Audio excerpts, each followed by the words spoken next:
welcome back. I just finished watching Dragon Ball GT episode 29, and it was alright. um, this is really sort of like, it reminded me of like a very much like a classic Dragon Ball Z style episode, you know what I mean? Like it was basically just a fight between Goku and Baby with big explosions and all that, and that was about the gist of it. So what basically happens is that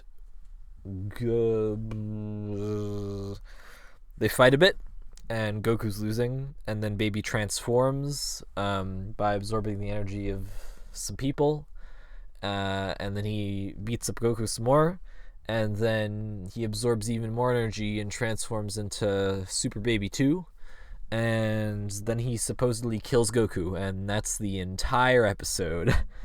And Boo, Pan, and Satan escape. But, you know, aside from that, that's the entire episode. Yeah, not much not much to talk about, I feel like. When Baby was like transforming into Super Baby 2, it was very weird how he like transformed 2 times. Like he did like a halfway transformation, and then he fought for like a very small amount, and then he transformed again. It was very weird. A lot of the fights in Dragon Ball GT are like weirdly paced or stuff. You know what I mean? Like it's like just weird with its structure and how it chooses to do things.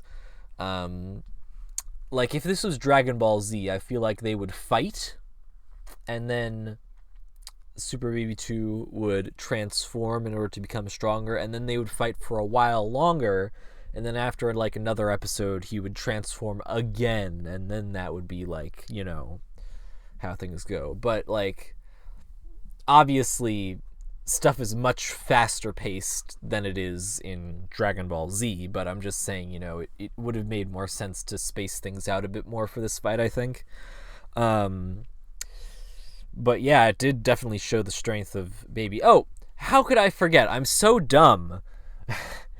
Goku goes Super Saiyan 3 very shortly, but he does go Super Saiyan 3, and he tries to maintain Super Saiyan 3, but he can't because he's a kid now.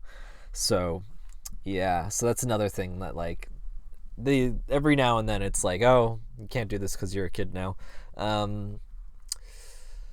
But yeah, so I'm thinking I'm going to try and predict what happens next.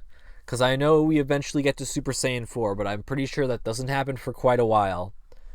So I'm thinking, because Goku was supposedly dead at the end of this episode, I'm thinking that option A, Goku managed to get a hang of instant transmission again, and he teleported out of there. Or option B, he actually is dead, but because like the god, like because he's cool with the Kaioshins and all that, and because this is like something that could pose a danger to them, they're just like, all right, Goku, you're coming back to life, you're gonna help us out, we're gonna work this out here. You know what I mean? So we'll see what happens with that. Because obviously Goku's going to come back. He's going to go Super Saiyan 4. There's going to be a big epic battle. They're going to save the day somehow or whatever. But it looks like Goku's dead. But I'd be surprised if he isn't actually dead, because the show does this sort of thing a lot. But I'm trying to think of what else to say. This is a very uneventful episode. As far as the Baby arc so far, my thoughts on it, it's all right. I will say I'm enjoying this style a lot more than I was the Black Star Dragon Ball arc. It's definitely like, even if I'm not enthusiastic about it, it doesn't mean that I'm not enjoying it to some degree. It's just that like while it's not as good as classic Dragon Ball, it's like it has its entertainment value, I feel like. I think the major problem for me again is just the fights, because like none of the fights so far have really been like standout fights. Like, they're all very, like, even this fight between Baby and Goku, it's like possibly the best fight in GT so far, but it's like, even then, it's only like marginally better. It's very like Goku throws a punch and Baby dodges, and like then Baby punches Goku, and it's like, I mean, I know I'm describing a fight, but like there is more like contact and struggle than there has been with previous fights. This is, I guess it's the best fight we've had so far in GT. It's just like I'm only like, now that I'm 29 episodes into it, I'm only now realizing how much better the fights were in Dragon Ball and Dragon Ball Z, and even in Dragon Ball Super, if I'm being honest. Like, there's some good fights in Dragon Ball Super, like well, spoilers for Dragon Ball Super. I'm sorry, but the fight in episode 131 of Dragon Ball Super, it's like so good. Like, between like Goku, Frieza, and Android 17 teaming up against Jiren in like that final moment with, like, you know, the music's blasting and it's like perfectly timed and they're in sync, and it's like really well animated. Like, that's a really good fight. And so, like, we haven't had anything, and of course, like, that didn't show up until like the end of the series, but so I won't make judgments, like full judgments on GT until I've watched the whole thing through. But with that in mind, it's like none of the GT fights here are really grabbing me, you know what I mean? Like a good fight should only aid in helping you get sucked into the story, but like the fights here, it's just sort of like, all right, it's a struggle, you know, there's some conflict, but it's not like an enrapturing battle that you're like really anticipating like what's gonna go on and all that. It's just sort of like, yeah, it's happening.